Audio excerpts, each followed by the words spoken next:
Hello, and welcome to Power to Win. Guess what? Over the summer months, we have what we call the 2023 Summer Feast. We've gone back and got some of our recordings, and we're going to allow you to revisit those wonderful times of sharing as we prepare for our 2023-2024 season. Won't you enjoy every Tuesday night at 7 p.m. as we revisit some of the most powerful times of Power to Win over our 22-23 season. God bless you and God keep you. And remember, you too have the power to win. See Destiny Productions presents Power to Win with Dr. Valerie Daniels Carter. Expect a powerful half-hour broadcast that allows you to engage from the business world to the spiritual world, to be inspired and to be informed, empowering, enlightening, mentoring, enriching.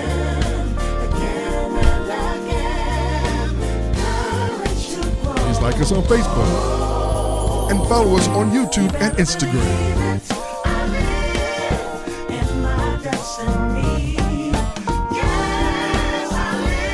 Remember, you have the power to win with Dr. Valerie Daniels Carter. Good evening to you, and thank you for joining with me. Please allow me to share a prayer with you as we open this session of Power to Win. O Lord, our God, how excellent is thy name in all the earth, from the rising of the sun until the going down of the same. Your name is worthy to be praised. So we praise and magnify you for just being a wonderful God, for being a protector and a keeper, for looking on us and allowing us to go from day to day, moment to moment. Now bless these your hearers is my prayer. In Jesus' name, amen. Welcome, welcome, welcome. As I stated earlier, we are live and in person tonight. So I'd like for you to like, share, and tag this session. Invite entrepreneurs, business leaders, executives, pastors, ministry leaders, missionaries, and others that you may know, both young and old, to join with us on tonight. I promise tonight I will summarize the 10-step protocol for business excellence that we have been discussing for the last several weeks. And then we'll use the majority of our time, hopefully, to respond to questions you have forwarded to our team. Thank you so much for your engagement and your questions, and I am going to try to deal with as many of them as I possibly can. Feel free to go to my website and get a copy of the books that I've offered, and take a moment to go to our merchandise tab. We have some wonderful Power to Win items, and one day I need to probably put them on screen for you. But if you go to the website and look under our merchandise tab, you'll see some wonderful Power to Win items. Proceeds from our merchandise tab, or the merchandise we sell on the website, assist and help, really does help us to continue our educational, business, and ministry initiatives, both here and abroad. We are very gracious for you sharing with us. My website is www.valeriedanielscarter.com. That's www.valeriedanielscarter.com. Okay. So your job before I get started is to take a moment now and share, tag, and like this session. Say it with me. Share, tag, and like this session of Power to Win, the reality of recovery uninterrupted. So as I begin to think about how I would lay tonight's session out, The first thing I wanted to do was ask you a question, and you should be able to answer this question if you've been keeping up with our series on the 10 points and protocols. The first question I want to ask you is, where does good success come from? Where does good success come from? Correct. It only comes from the Lord. Okay, so you got the first question right. Number 2, the second question I want to ask you is, what happens when you combine God's formula for good success with the VDC 10-step business protocol platform for executing business excellence? Say it one more time. What happens when you take God's formula for good success and combine it with the VDC 10-step business protocol platform for executing business in excellence? I'll give you a moment. You got it.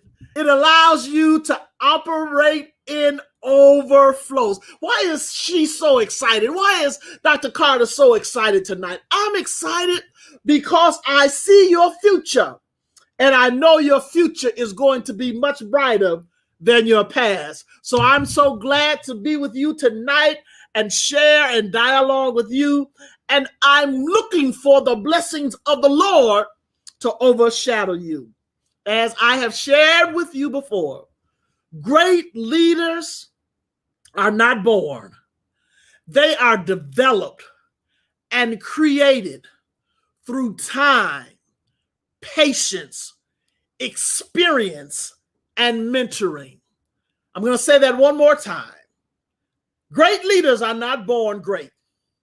They are developed and created through time, patience, experience, and mentoring. Whether you are leading a business or a ministry, you need to both understand and manage by effective protocols. We've spent the last several weeks taking a deeper dive into the business and ministry protocols for executing excellence. These 10 steps, the 10-step protocol, is designed to be a guide as well as a thought provoker. They include vital questions which you should be prepared to answer before you start or grow or develop your platform. Let me list them for you, and I want you to understand that they're critically important. Number 1, why is it important? Number 2, what is the problem and burning platform? Number 3, who is the customer? Number 4, what is the solution and what value does the solution create? Number 5, what is the business model? Number 6, what is the financial model? Number 7, what is the channel to market? Number 8, who are your competitors? Number 9, what are the risk and the mitigation approach? And lastly, number 10, what is the exit strategy? These points are critical for every business and ministry leaders. These are things you must be able to define, articulate, and understand clearly before launching or deciding to grow your business or ministry. Take a moment when you get a chance to go back and review our previous recordings on these specific topics. You can never over-educate yourself. I think I'll say that one more time. You can never over-educate or over prepare yourself. The previous recordings can be found on my website, www.valeriedanielscarter.com. www.valeriedanielscarter.com. We first started with a general overview, and then we received so many requests. We took each point and took a deeper dive into it. And that entire series can be found on my website, www.valeriedanielscarter.com, under the series library tab. Just click that series library tab, listen to the wonderful thoughts that we shared with you relative to these topics, then go to the merchandise tab and help somebody else. One thing you must realize is that people, they might see your glory today. They may see where you are today. But most of them really don't understand your story. They don't know the storms, and they don't know the persecution. They don't know the trouble that you had to go through in order to get to where you are today. So often they just assumed that you're where you are because of maybe what they think they know, but they really don't know some of the things you've had to endure to be who you are today. Don't take those things for granted. Appreciate the time and the experiences that you've had in life and the things that God has allowed you to go through or navigate to get to this point. And then follow these 10 protocol steps, and let's see if we can take it a little farther. Because people, they really don't know what it's taken for you to achieve every level of success that you've achieved. Personally, I've had some experiences and some stories that would make Empire or Greenleaf or some of these, shows look like child's play, child. And the reality of it is they're acting. But I lived it. I lived through some of the things that I'm trying to share with you.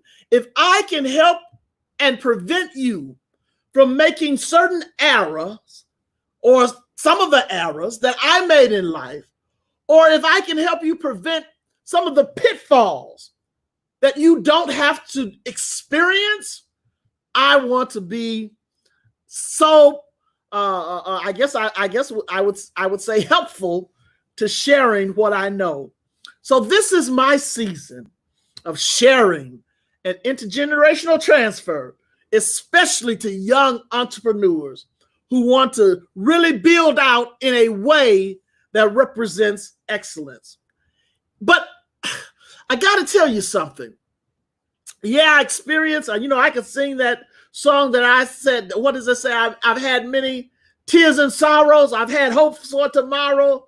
But through it all, I've learned to trust Jesus. I could sing that song over and over because I really have learned to trust in God.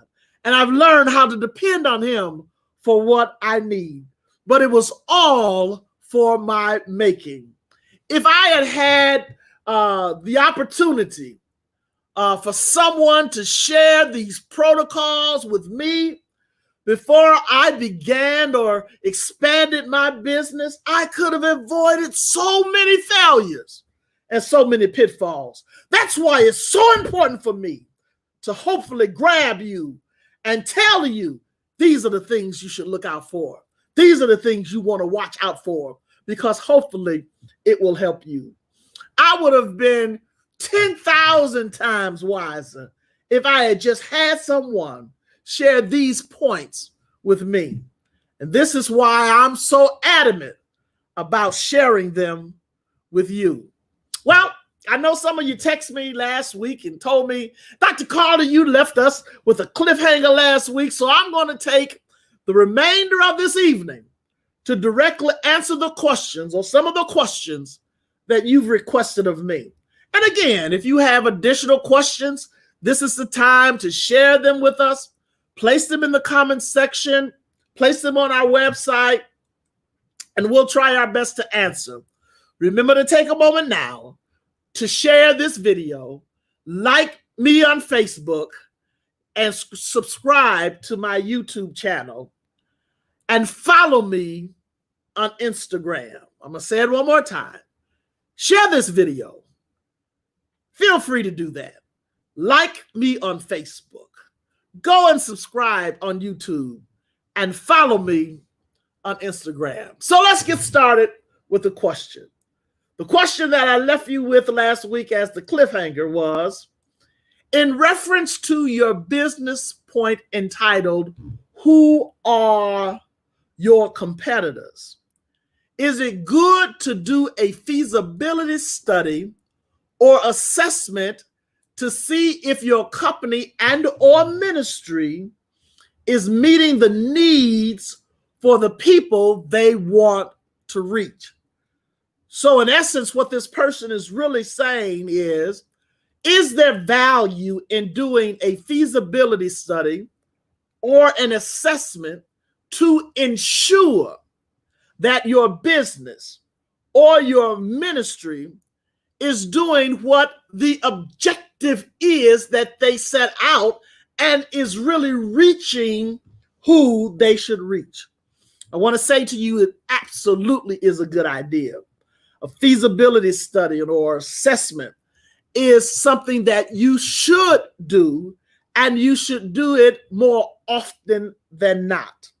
It allows you sometimes to even go back and reassess what you thought may have been what you needed. We talk about it in one of the series about alternative operating strategies. If you do a feasibility study and if you do an assessment, it allows you to understand if you're meeting your customers' needs. And if you're not meeting their needs, it allows you to go back and create an alternative operating strategy in order to be able to do it. Feasibility studies also give you a directive relative to your ability not only just to understand, but to comprehend what your consumer or your customer or the person you're trying to operate with may need.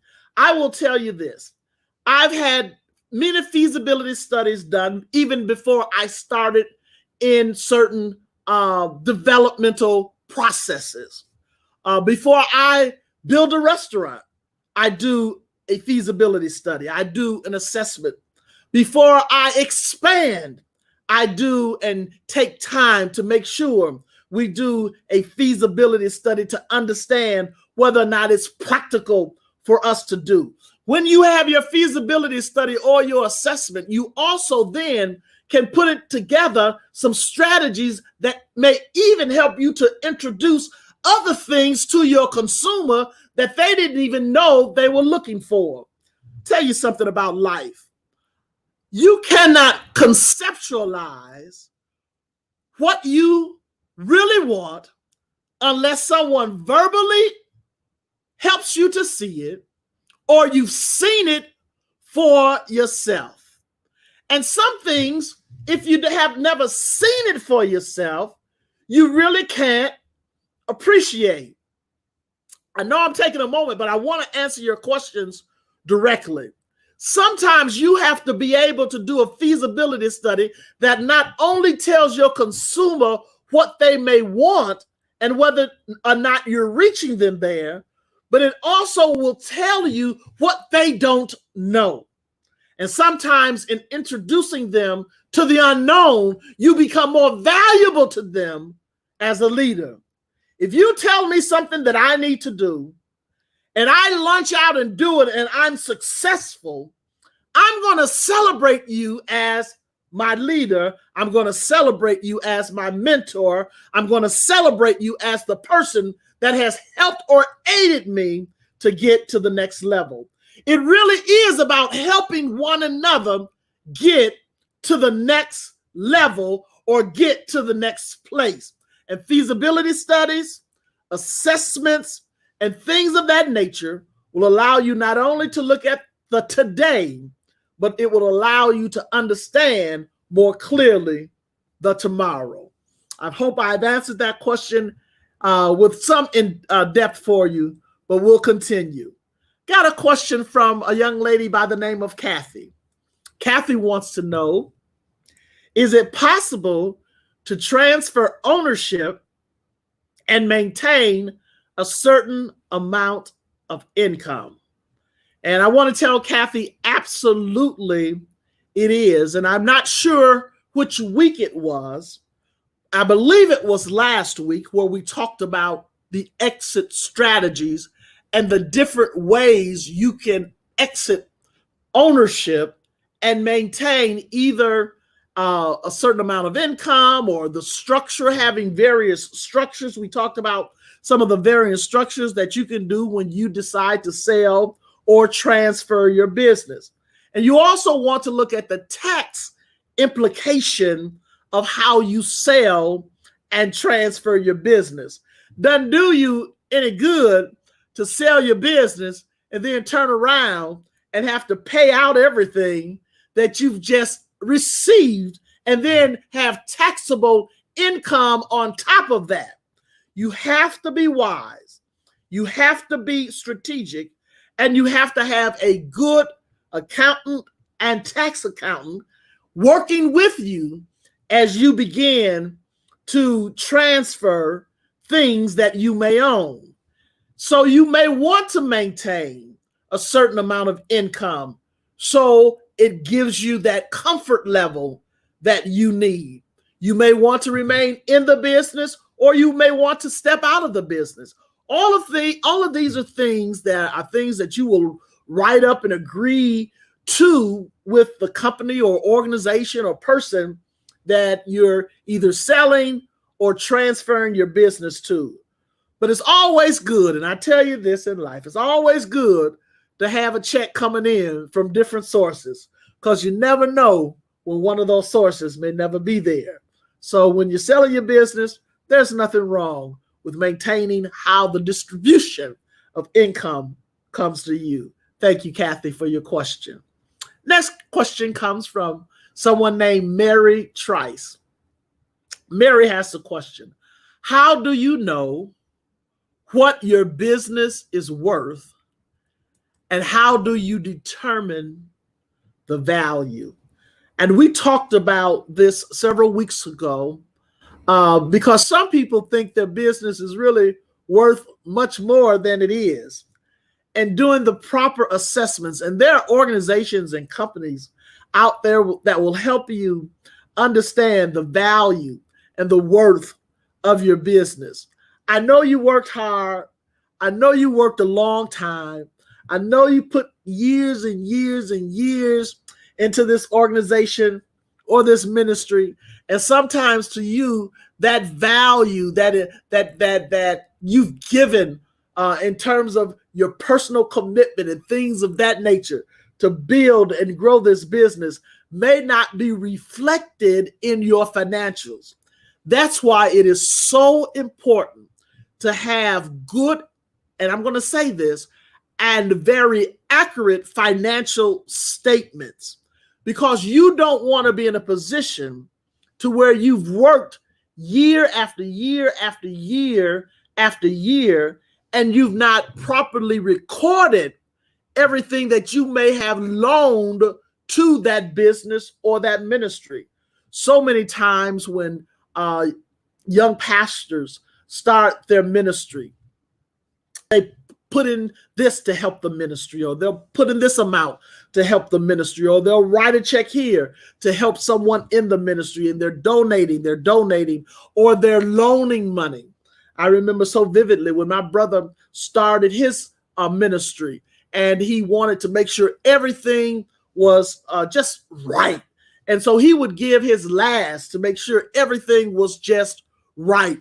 And I went to him one day and I said, he was Pastor Daniels then. I said, Pastor, you need to document if you are indeed loaning the church this money and you expect repayment for it for two reasons. Because you want to make sure everyone is clear about what has been put in as a loan versus what is being put in as a donation.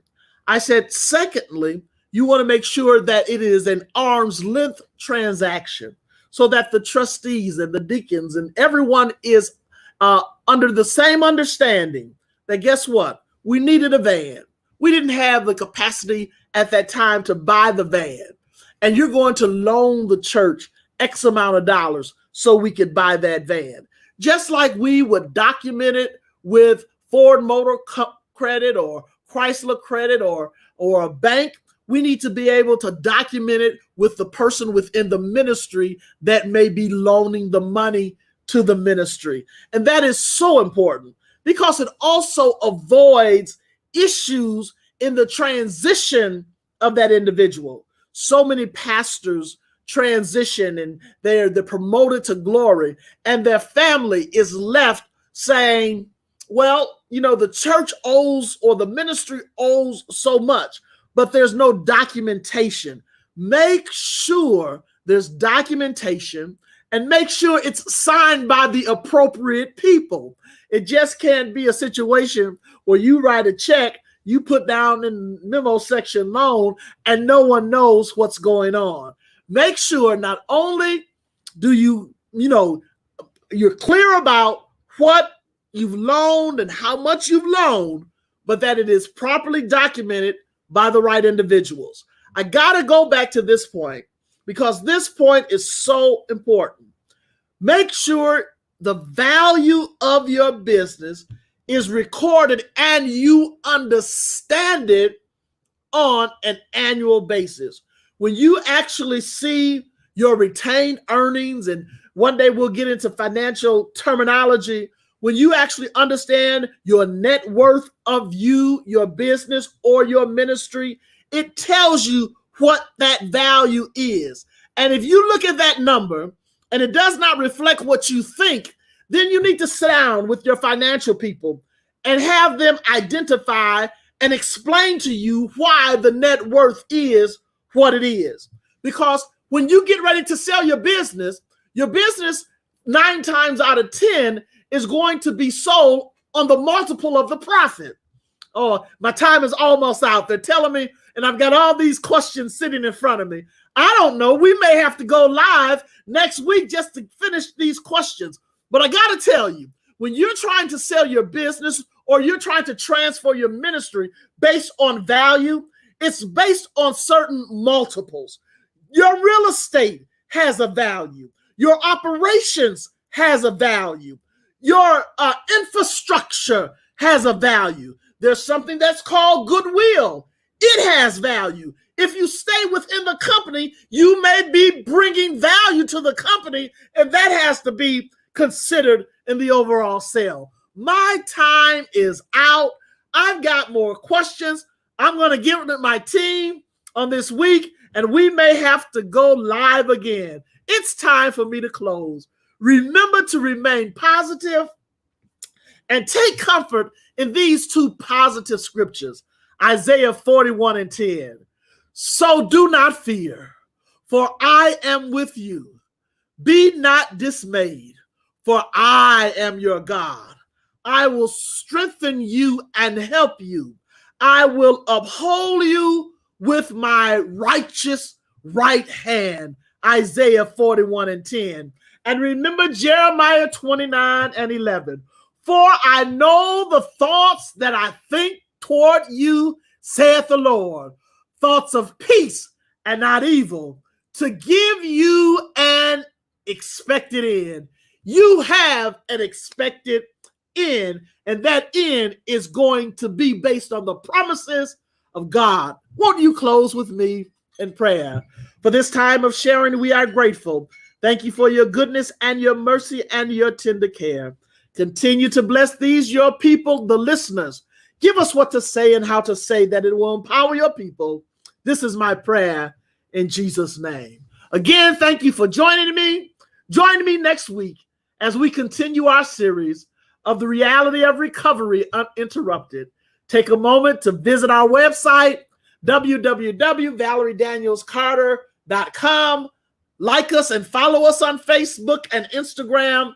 Subscribe to our YouTube channel, and may the blessings of the Lord be with you, and be strong and of good courage. We're so glad you joined us tonight. Please like us on Facebook and follow us on YouTube and Instagram. We look forward to seeing you next week.